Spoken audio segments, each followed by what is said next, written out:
Assalamualaikum, salam Ramadan. Pak Yok, betul ke 1 Julai blacklist jika tak bayar saman AES? Okey, terima kasih kepada sahabat yang bertanya. Sebelum daripada itu, pastikan dulu anda follow, like, komen, share serta repost VTT Pak Yok ni. Semoga yang di luar sana pun dapat info yang Pak Yok kongsikan. Okey, jawapan Pak Yok, ya.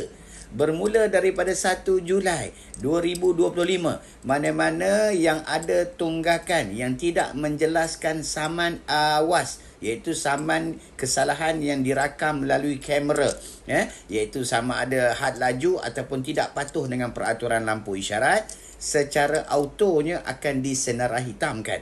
Semua urusan transaksi sama ada lesen memandu ataupun LKM tidak dapat diperbaharui. Ini adalah ekoran, terlalu banyak tunggakan yang tidak dijelaskan. Daripada itu, JPJ telah melancarkan kompaun khas kadar rata bermula daripada awal Januari baru ni sehingga 30 Jun.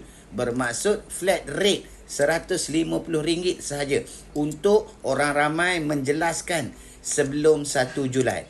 Dan apabila 1 Julai, kesalahan ini tidak jadi dah 150, dia akan jadi 300. So, bermula 1 Julai, kesalahan yang tidak dijelaskan, ada tunggakan, secara auto disenarai hitamkan. Info ini bermanfaat, share lah. Assalamualaikum.